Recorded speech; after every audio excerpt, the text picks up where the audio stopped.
这道声音在大殿之中传荡而开，竟是久久不散。若是拿了上古圣地的神奇宝物和传承，若是违背的话，必将会遭到我所布下的法阵反噬。这位上古圣主继续的补充了一句道：看来想要获得这上古圣地的这些神奇宝物和传承，可没这么简单。若是拿走之后，必须要为上古圣城而战了，并开启复仇的计划。你们意下如何？见到下方的众人迟迟没有开口，上古圣主的声音低沉的道：几位神势力的宗主相视一眼，然后迈出步伐，缓缓地朝着前方走了几步去。他们的目光凝聚在上古圣主的身上，对其拱手示意，便开口道：我们愿意为上古圣地的毁灭复仇，若是违背，必遭反噬万劫不复。闻言，上古圣主都有些一怔，没想到这些神答应得如此之快。原本还以为他们会有所顾忌，毕竟消灭上古圣地的那些存在，可都是极其强大的。好，有胆魄。既然如此，这事就这么定下来了。上古圣主微微一笑，然后目光看向萧炎一众：你们呐？他肯定是恐吓我们的，肯定觉得我们是傻子，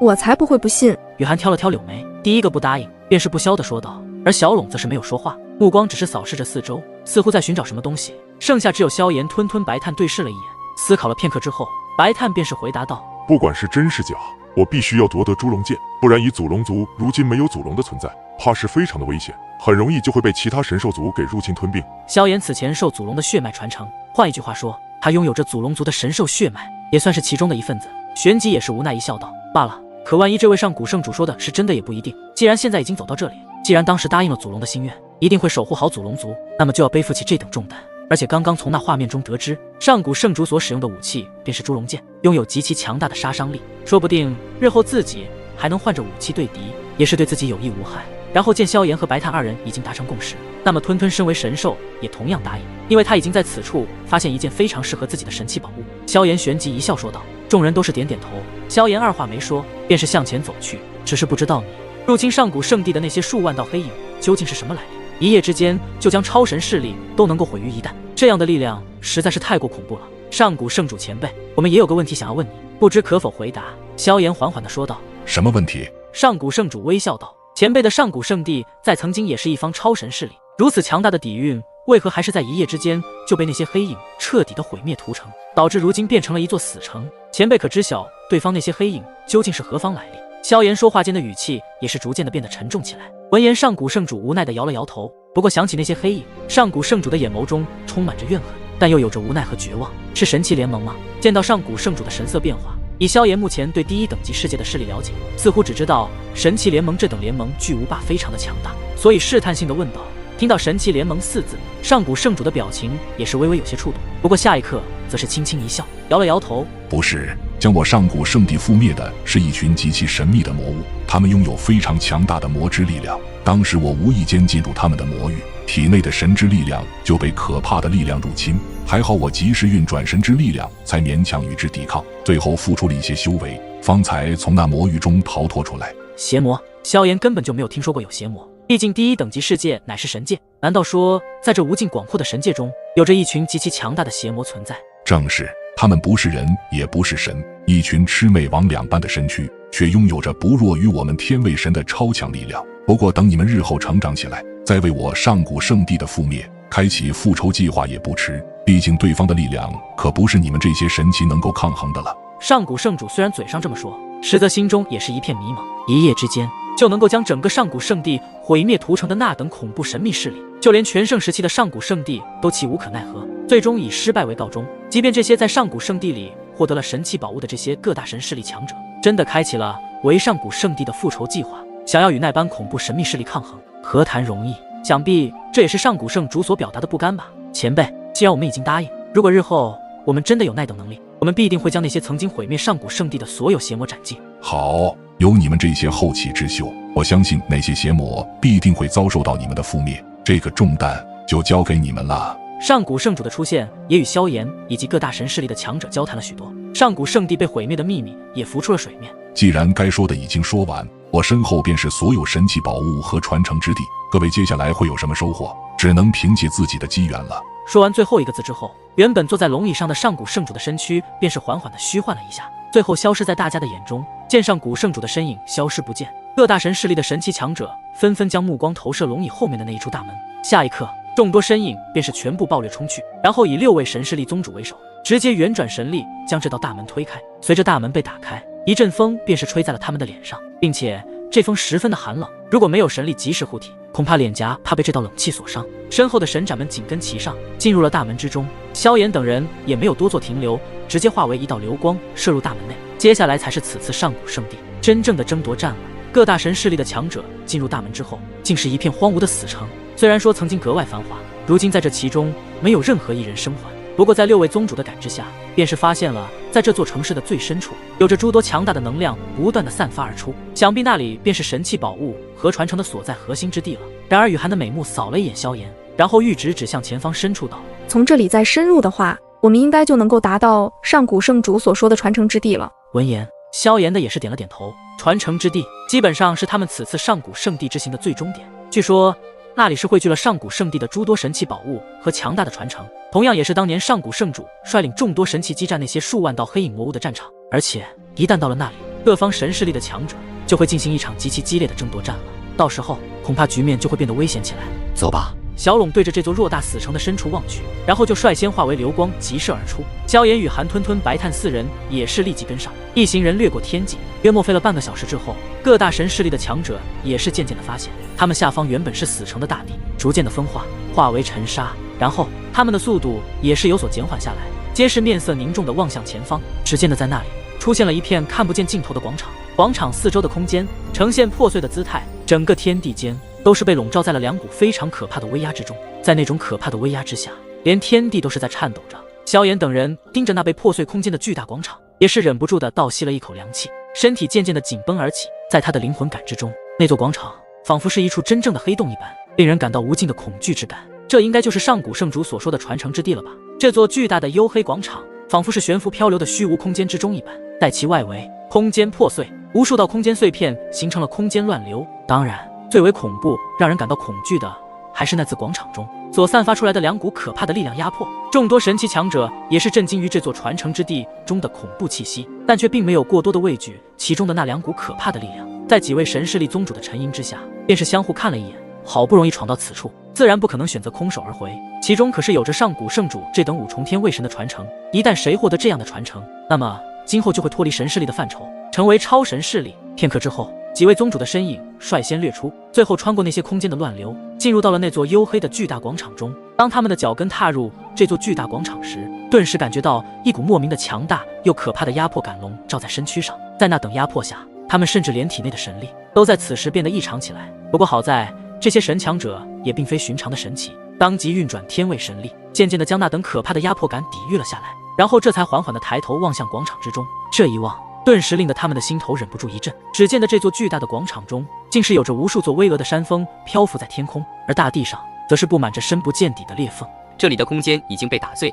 甚至连规则都紊乱起来了。归义宗宗主望着这一幕，有些凝重起来。究竟是何等强大的战斗，才能够令得此地的空间经过万千载的时间都无法将其复原？萧炎等人也是面色肃穆，刚欲说话，眼神突然一动，看向了另外的方向。只见的那些地方散发出诸多的强大能量，难道就是所谓的神器宝物，或者是其他的传承？而就在萧炎经一见，各方神势力的神斩们已经在同一时间对着这些散发出能量的位置急速掠去，个个都想夺得自己的传承和神器宝物。但那6位宗主则是没有动作，但他们的目光紧紧盯着一处方向。萧炎等人也是随着目光望去，这一望之下，便是让萧炎几人极为的吃惊，因为在那里竟然也有着一道巨大的剑气插在一道黑色的魔兽骨骸之上，竟是与之前刚刚进入上古圣城时所遇见的猪龙剑一模一样。这是怎么回事？又来到了刚刚那个地方吗？还是说有着2道猪龙剑？但这显然不可能啊！几位宗主虽然没有说话，可是他们的脸上同样挂着疑惑之色，显然也被眼前的这一幕给弄得昏头转向了。萧炎以及小龙几人也是锁定了那巨大的剑气，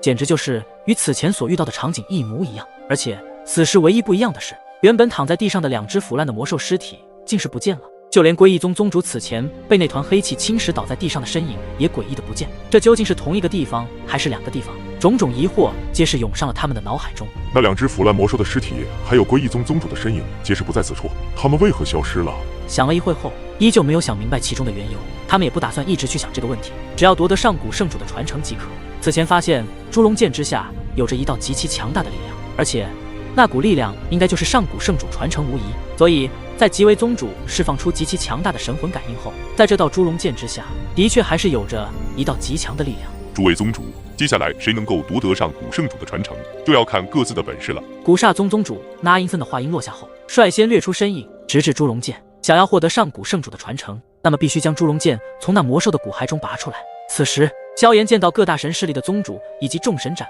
都已经行动，开始争夺传承时，白炭的眼眸中也是闪过一道光芒。刚欲身影掠出时，却被小龙伸出拦了下来。等一等，我总感觉有些不对劲。小龙在刚刚进入这座广场时，便是发现此处有些诡异，为了以防万一，还是先不要那么着急的出手。小龙兄，你是否发现了什么？萧炎的声音也是淡淡发出，他一直没有出手抢夺这里的神器宝物和那些强大传承，同样也是感应到了此处，到处充满着让人有些不舒服的气息。你们不觉得奇怪吗？这里明明与此前我们所遇见的一模一样，为何那2只魔兽骨骸以及那归义宗宗主消失不见了？小龙对于此事似乎有了不一样的看法，他的实力也是萧炎等人之中最强的存在，神魂感应也要比其他人敏锐很多。闻言，萧炎、吞吞以及白炭几人便是倒吸了一口凉气，显然在他们的心中有着不好的预感。小龙兄的意思是说，不仅归义宗宗主没有被那团黑气吞噬陨落，况且那2只魔兽都复活了。虽然他们说出了这句话，但是还是不敢相信这是真的。先不说归义宗有没有陨落，那2只魔兽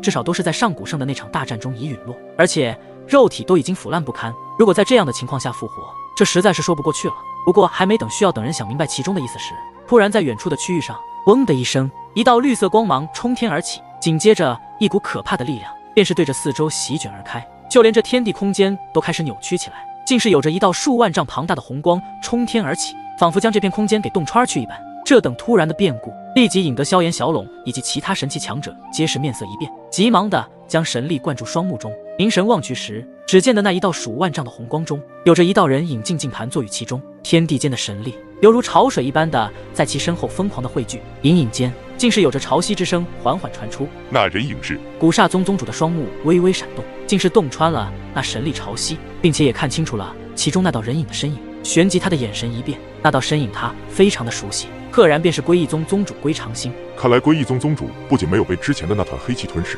反而现在的他实力更是有所精进了不少。虽然没有突破4重天位神的实力，但现在所散发出来的气息，竟是有着半步4重天位神的实力。赤血宗的宗主也是沉声的说道，他们这些神势力宗主的实力基本都是在3重天位神，一旦突破3重天位神之上，就算是半步4重天位神，恐怕都是非常恐怖级的存在了。对于他们而言，如果1对1的话，对战此刻的归义宗宗主，怕是任何一位宗主皆不是其对手了。只是让他们想不通的是，之前明明归义宗宗主被那团黑气侵蚀，可以看出那种痛苦之色，怎么现在的实力更是有着明显的提升这么多？想来这里那2只腐蚀的魔兽不见，必然与归义宗宗主有关系。或许那时候应该发生了什么，才导致让归义宗宗主的力量有所提升。虽然还没有真正的踏入4重天位神，可是半步4重天位神的力量，怕他们都难以抵御。此时各大神势力的宗主内心有着一样的想法，就是这种时候，那以往的平衡一旦被打破，究竟会发生什么样的事情，谁也不好说了。红光内，归义宗宗主负手而立，从他体内所散发出来的恐怖神之威压，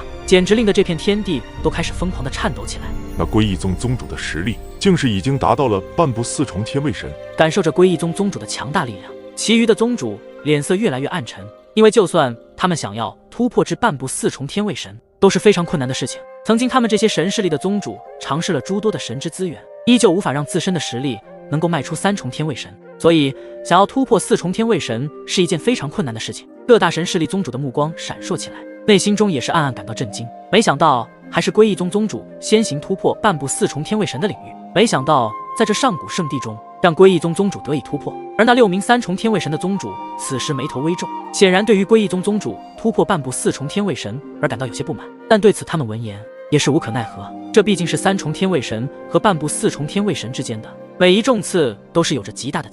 想要弥补这样的差距，并非是一件简单之事。所以见到半步4重天位神的归义宗宗主，他们也深知现在的他们与归义宗宗主的实力已经拉开了距离。如果最后归义宗宗主真的突破到了4重天位神的话，他们归义宗的格局将会在第1等级世界的所有神势力中而得到改变。而在各大神势力宗主在紧张的等待中，那道红光之中有着惊雷之声响彻而起，那并非是真正的雷霆之音，而是强大的神力在摩擦间所爆发出来的惊天雷音。那等可怕的音波荡漾出来，直接让得在其天地间轰鸣不断，连站在遥远之处的各方神斩们体内竟是气血沸腾。要不是远转着自身的神力，恐怕体内早已经被这股音波给荡漾出可怕的内伤来。这就是来自一名半步4重天位神的力量吗？简直太可怕了！天地间的轰鸣声越来越猛烈，令人感到无比的震撼。而在那雷音强盛到极点时，突然间，那片天地间竟是有着暴雨倾盆而下。那并非是寻常的雨水，而是尽数由神力凝聚而成的液体。萧炎、吞吞等人望着这等天地异象，都是忍不住的暗暗咂舌。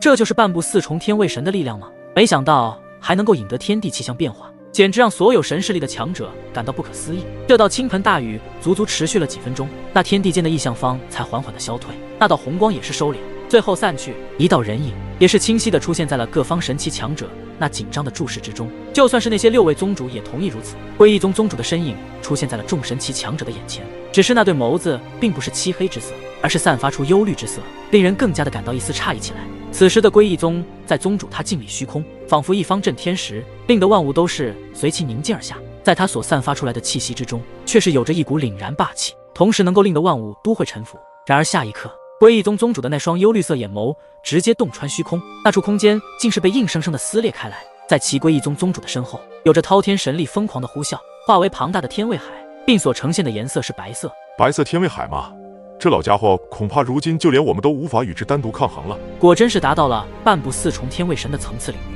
现在的归一宗宗主，距那4重天位神上都已是只有半步之遥了。半部4重天位神，萧炎、小龙等人也是望着这一幕，旋即松了一口气。虽说归一宗宗主并未突破到4重天位神，但这种结果已经出人意料。之前还只是3重天位神的实力，此刻竟是如此的恐怖如斯。究竟刚刚发生了什么事情？不过归一宗宗主日后想要以半部4重天位神称霸各大神势力，也并非那么简单易事。归一宗不愧前10神势力排名第4，归宗主果然非凡，竟是能够在上古圣地中获得强大的机缘，使自身的实力突飞猛进不少。那古煞宗宗主感应到了对方的恐怖气息后，旋即微微一笑道。而对于古煞宗宗主的话语，归一宗宗主那幽绿色的眸子淡漠地看了他一眼，却并没有与其理会，然后将目光转移向另外的5位神势力宗主身上。那一张普通的面庞上有着一抹意味深长的笑容缓缓浮现，片刻之后才开口说道：诸位宗主，我有一个建议，不知你们可有兴趣一听？闻言，那6位神势力宗主的双目顿时微眯起来。现在这归一宗宗主如此让人诧异，